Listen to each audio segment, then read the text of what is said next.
Alrighty, folks, you know I'm feeling great on a Saturday morning because we're now 2-0 in our last couple of daily best plays on my premium page. And the good news is we have another $1.99 daily best play going off here today. It costs just $1.99 for 30 days of service. The math works out to be just 6 cents a day. Now you may be wondering what the difference is between what I do here on the free videos and what I do on my premium page.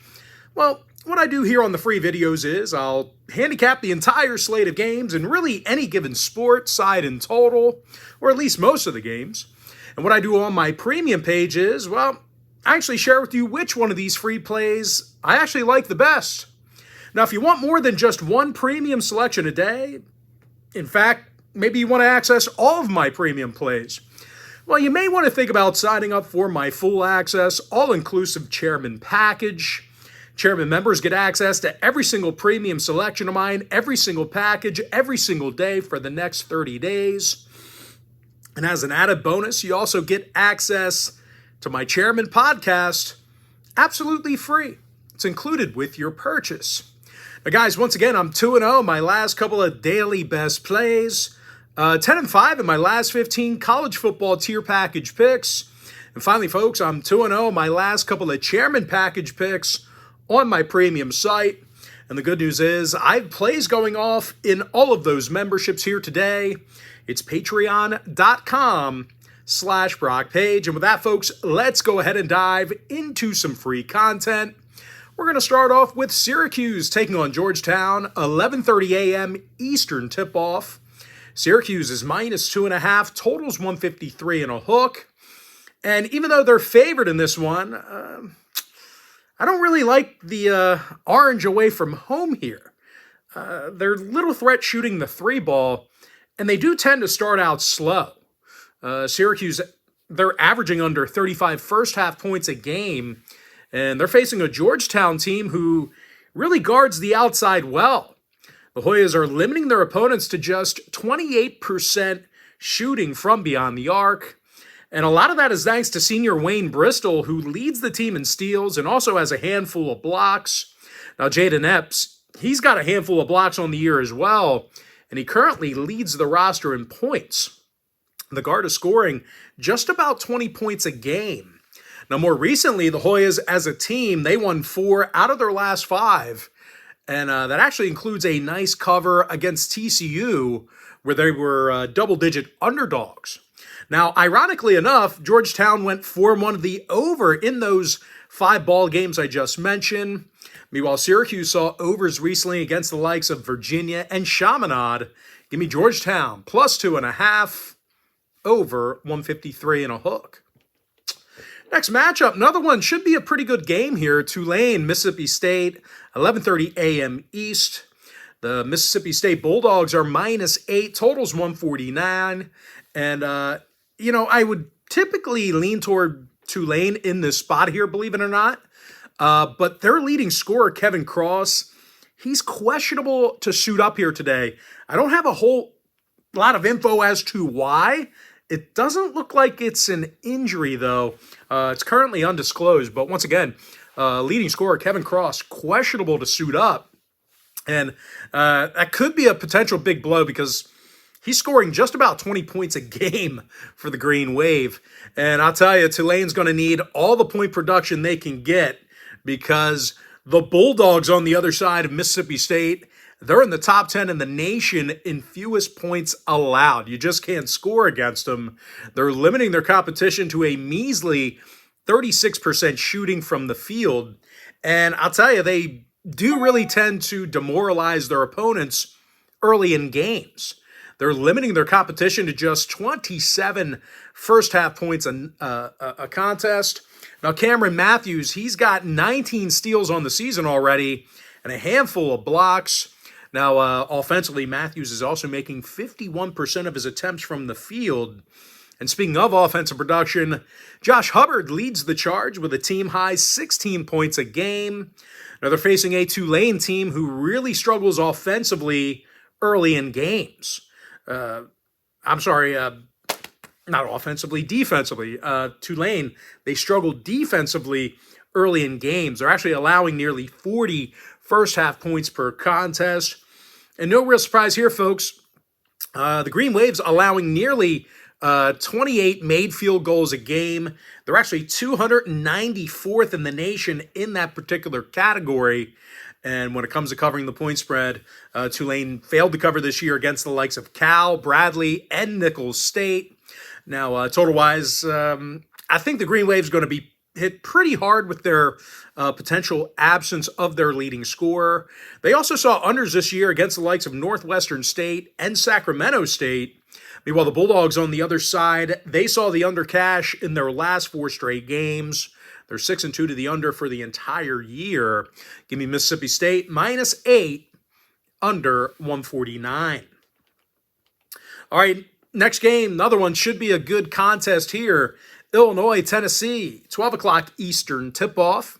Tennessee's the 6-point favorite. Total's 145.5. And even though the Illini is away from home here, I do think they can cover a couple of buckets. They've won all their ball games this season except for one. When it comes to the point spread, they successfully covered in their last 4 straight. They actually averaged 87 points a game during that stretch. And a lot of that is thanks to guys like Terry Shannon, who's averaging over 21.5 points a game, and he's shooting 45% from three-land. Meanwhile, 6'6" senior Marcus Domask, he scores over a dozen points a night along with a handful of boards. But the biggest strength of this Illini program, at least early in the season here, it's been their defensive play. The Illini is allowing just 29 second-half points a game, really starts to bury teams and wear them out late in games. And I'll tell you, if you think you're going to shoot it on these guys, just keep in mind that Illinois is limiting their opponents to just 35% shooting from the field. They're in the top 5 in the country in that particular statistic. Now, they're facing a Tennessee team who makes only 43% of their attempts from the field. And as a team, the Vols lost 3 out of their last 4 and failed to cover in all of those games except for 1. Now, total-wise, the Vols did see unders against the likes of Kansas, Syracuse, and Tennessee Tech. Meanwhile, 5 out of Illinois' last 8 stayed under the line. Give me Illinois +6, keeping that one close, under 145.5. All right, next contest, Cal Butler, 12 o'clock Eastern start time. Not on our big screen, but Butler is -8.5, totals 146. Now, I do think Butler should be able to take care of business at home here. They're scoring over 82 points a game, and they're making nearly 49% of their attempts from the field. Pierre Brooks, he leads the roster in scoring, and he also drills 41% of his long balls. Meanwhile, Jamil Telfort, he scores over 15.5 points a night, and he averages a handful of boards. Now, they're taking on a Cal team who lost 4 out of their last 5 themselves, and they just haven't been good enough on D. Now, injury-wise, Askew, Celestine, and Curtis, they're all out for the Golden Bears. When it comes to the total, Cal's last 4 straight all got over the total. Meanwhile, Butler saw overs against the likes of Texas Tech, Penn State, and Florida Atlantic. Give me Butler -8.5, over 146. All right, next ball game, Kansas State, LSU. That's going to be a 1:30 Eastern tip-off. LSU's -2.5, totals 143. Now, I'll tell you what, the Tigers have been really tough to score against this year. They're currently limiting their opponents to just 39% shooting from the field, and they're also locking them up early in games. They're limiting their competition to just 31 first-half points per contest. 6'10" sophomore Jalen Reed, he's got 11 blocks on the season, and he also averages double-digit rebounds. Meanwhile, teammate Will Baker, he grabs a handful of rebounds a game and shoots 46% from three-land. Now, they're facing a K-State team who allows nearly double-digit three-pointers a game. They're actually 305th in the nation in three-pointers allowed per contest.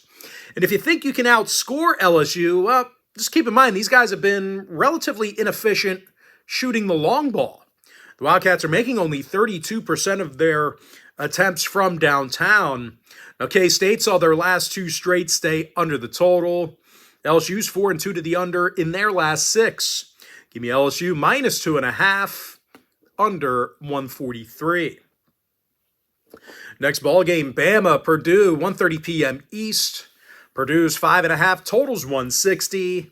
Now, Purdue's holding their competition to just 38% shooting from the field and 28 first-half points a game. Really tough on defense. And even though it's Bama who's scoring most of the points this year in college basketball, well, don't count out Purdue. These guys can score as well. They're a top 25 point producing team. And of course, a lot of that is thanks to Big Zach Edey, who's scoring over 23.5 points a game, along with 11 boards. Of course, Braden Smith, he's knocking down over 42% of his three balls. And like I said, even though Bama's scoring a ton of points, they may have some problems defensively with Big Zach Edey. These guys are allowing over 42 second-half points a game. They're 337th in the country in that particular stat. And when it comes to the number, the Tide failed to cover in their last 4 straight. They actually allowed over 83 points a game on average during that short 4-game stretch. Now, injury-wise, Pringle and Nelson are both questionable for the Tide. And when it comes to the total, Bama saw 4 out of their last 5 get over the line. Meanwhile, Purdue went 4-1 to the over in their last 5 themselves. And one more thing to add here, guys. Purdue has scored marquee wins this year over the likes of Xavier, Gonzaga, Tennessee, Marquette, and Iowa already. Big schools, big wins. I mean, we're only a month into the year. Give me Purdue minus 5.5 over 160. All right, next matchup, Auburn, Indiana. That'll be a 2 o'clock Eastern tip-off. I'm not sure if I pass it. No, there we go. Auburn's minus 7.5, totals 146. And despite how good Auburn's been, I think Indy can cover this number here. They're on a 4-game winning streak at the moment with victories over the likes of Michigan and Maryland during that stretch. The Hoosiers should also be able to negate this solid Auburn defensive effort. And I'm not taking that away from Auburn. These guys are tough on D. But Indy might be able to neutralize that because they're in the top 20 in the country in shooting from the field. Guys like Khalil Ware, he's making 63% of his field goals and leads this Hoosier roster in scoring. Meanwhile, Malik Rayneau, he's scoring over 14.5 points per contest himself, and he's grabbing a handful of boards. And even though they're facing an Auburn team who plays some really tough defense, well, the Tigers have been inefficient shooting the long ball on offense. They're making just 6 3-pointers a game. And no real shock here, folks, they're making just 29% of those attempts from beyond the arc. Now, the Tigers are also coming fresh off a loss to Appalachian State, where they actually were held to just 64 total points. Now, injury-wise, Xavier Johnson is still questionable for the Hoosiers. You know, if it was last season, I would say that's going to be a problem. But I'll tell you what, there's been a handful of guys who've picked up the slack offensively for Indy, so I don't think they're going to miss their stride or miss Johnson if he doesn't suit up here. Now, total-wise, the Hoosiers saw unders this year against the likes of Maryland, Louisville, and UConn. Meanwhile, Auburn on the other side, they haven't seen an over since November 10th. Like I said, this is a very good defensive team. Give me Indy, plus 7.5, under 146. And with that, folks, we are going to jump into our quick pick recap. Give me Georgetown, plus 2.5, over 153 and a hook. Mississippi State, minus 8, under 149. Illinois, plus 6, under 145.5. I'm 2-0, my last 2 daily best plays on my premium page. And the good news is I have another daily best play going off here today for just $1.99 for 30 days of service. Give me Butler, minus 8.5, over 146. LSU, minus 2.5, under 143. Purdue, minus 5.5, over 160. Indiana, plus 7.5, under 146. Louisville, plus 2, under 147. Arizona, minus 9, over 144. TCU, plus 2, over 149.5. Richmond, plus 11, over 152 and a hook. Oklahoma Sooners, minus 4, over 146. Kansas minus 13 over 144. Ohio State minus 4 over 146.5. Colorado State minus 5.5 under 136 and a hook. Cincy minus 1 over 152. UCLA plus 4 under 128. Give me the over 151.5 in the BYU-UTAH game. Nevada minus 3 over 147.5. Rutgers plus 4 under 131 and a hook. Notre Dame plus 21 over 140. UTEP plus 12.5 over 145. With my next and final free pick for the video, give me Gonzaga minus 4 over 160.5. And with that, folks, that's going to do it for me. Don't forget to check me out on my premium page. Now, if you do end up getting a membership here today on patreon.com/BrockPage, just a friendly reminder, you're going to get access to that membership every single day for the next 30 days. And as an added bonus, you're also going to get access to all of my cheaper memberships absolutely free. They're going to be included with your purchase. That's why I always tell folks that Chairman package, it's a full access, all-inclusive membership. It gives you access to every single premium selection of mine, every single package, every single day for the next 30 days. And as an added bonus, you also get access to my Chairman podcast absolutely free. It's included with your purchase. But most importantly, guys, got to thank you for joining me right here on the free video. Really hope you enjoyed all this great free content, all this great free information. And with that said, folks, happy Saturday to you. Best of luck to you. And I look forward to seeing you later on today on my premium page at patreon.com/BrockPage.